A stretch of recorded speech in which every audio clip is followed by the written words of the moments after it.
हाँ, मंगलाचरण। पिछले लगभग 2-3 साल से हम लोग एक दया भावना फाउंडेशन संचालित कर रहे हैं और दया भावना फाउंडेशन का जो मुख्य लक्ष्य है और हम एक अच्छा आदर्श लक्ष्य लेके चल रहे हैं कि भारत में जितने भी हमारे गौवंश हैं और ये जो गौवंश है जो निराश्रित भी है, कुछ गौवंश हमारा गौशालाओं के अंदर भी है। इन गौवंशों के लिए जैसे हमारे उत्तर प्रदेश के माननीय मुख्यमंत्री योगी आदित्यनाथ जी ने काफ़ी प्रयास करके बहुत अच्छे कार्य किए हैं गौवंश के लिए। किंतु मैंने देखा कि पूरे भारत में ही, ऐसा नहीं कि उत्तर प्रदेश ही मात्र हो, मध्य प्रदेश है, गुजरात है, राजस्थान, हरियाणा, मध्य प्रदेश आदि राज्यों में किसी भी पशु और किसी भी पक्षी के उपचार के लिए कोई ऐसे भी अस्पतालों की व्यवस्था नहीं है कि रात्रि के समय हो, चाहे प्रातःकाल के समय हो, चाहे मध्याह्न काल के समय हो, चाहे सायंकाल हो, किसी पशु अथवा किसी पक्षी को घायल अवस्था में अगर हम किसी अस्पताल में ले जाए तो पूर्ण स्वस्थ होने पर्यंत उनको हम वहां रख नहीं सकते। कई सारी ऐसी संस्थाएं हैं, सरकार के द्वारा संचालित है, अर्ध सरकारी संचालित है, निजी संस्थाएं हैं, जहां किसी पशु को अगर हम ले जाते हैं तो पूर्ण स्वस्थ होने पर्यंत वहां उनको रखने की, खिलाने की, पिलाने की, उपचार की व्यवस्था नहीं है।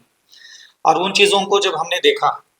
तो अभी हम दया भावना फाउंडेशन से जो हमारे गुरुदेव है आचार्य विद्यासागर मुनि महाराज, उनके नाम से आचार्य विद्यासागर गौ अस्पताल का संचालन अभी हम कर रहे हैं और भगवान श्री राम पक्षी अस्पताल, उसी अस्पताल में हम भगवान श्री राम के नाम से पक्षी अस्पताल का भी एक ढांचा हम खड़ा करते हैं। और विगत 3 साल में हमने लगभग 7 जगह पर हमने गौ उपचार केंद्र का संचालन हमारा निराबाध रूप से चल रहा है। एक एक यूनिट में एक साल में लगभग 5,000 पशु पक्षियों के उपचार होते हैं और उन्हीं सारे 3 साल का जो हमारा अनुभव है उपचार के क्षेत्र में, उसको ध्यान में रखते हुए अब हमारा लक्ष्य बना है कि हम उत्तर प्रदेश में लगभग हम 22 से लेकर के 25 अस्पतालों की एक संरचना चाहते हैं, जिसमें हमें उत्तर प्रदेश के हमारे माननीय मुख्यमंत्री जी योगी आदित्यनाथ, पशुपालन मंत्री और आप गौ सेवा के अध्यक्ष हैं, हम आपके सामने ऐसी एक भावना रख रहे हैं कि अगर सरकार हमें सरकारी जमीन पर ही एक गौ अस्पतालों का ढांचा अगर निर्माण करके दे देगा तो युगों युगों पर्यंत, हजारों वर्षों पर्यंत दया भावना फाउंडेशन अपने सेवा भाव से सरकारी किसी प्रकार की राशि ना लेते हुए अगर जमीन और ढांचा निर्माण करके अगर हमें प्राप्त होता है तो उस पर दया भावना फाउंडेशन अपनी युगों युगों तक एक अस्पताल से हम चारों दिशाओं में लगभग 100 किलोमीटर तक अपनी सेवा दे सकते हैं। और आसपास के एक अस्पताल जब हमारा प्राय करके हमारी प्रायोरिटी है कि हम गौ अस्पतालों की रचना 4 लाइन हाईवे पर जरूर विशेष रूप से फोकस करें, ताकि इन हाईवेज पर हम रेडियम बेल्ट लगाना है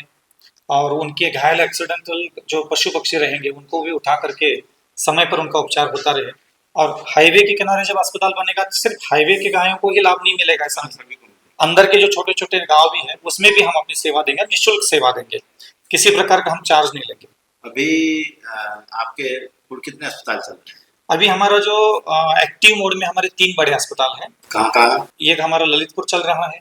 एक अशोकनगर और एक सोनागिरी दतिया। ललितपुर में यूपी का यूपी ललितपुर, कोई बॉर्डर वगैरह नहीं यूपी में ही। ललितपुर में? हाँ, अभी हमारा ज्यादातर कार्य तो हो रहा था मध्य प्रदेश में, लेकिन अब हमारा यूपी में काम करने का विचार है कि हम पूरे उत्तर प्रदेश में लगभग 20 से लेकर के 25 अस्पतालों की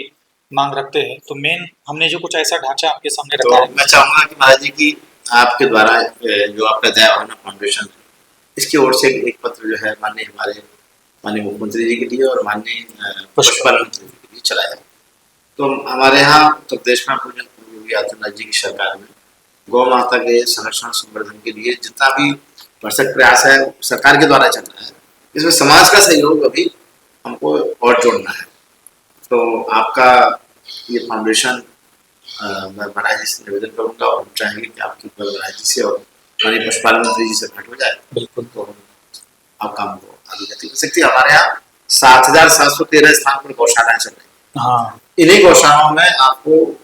पशु चिकित्सा के लिए, गौवंश चिकित्सा के लिए, पक्षियों की चिकित्सा के लिए एक बिल्डिंग बना के महाराज जी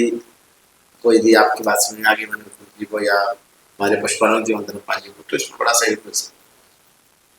करते। इस पर हम चाहते हैं कि विस्तार रूप से चर्चा हो, आगे बातें बढ़े,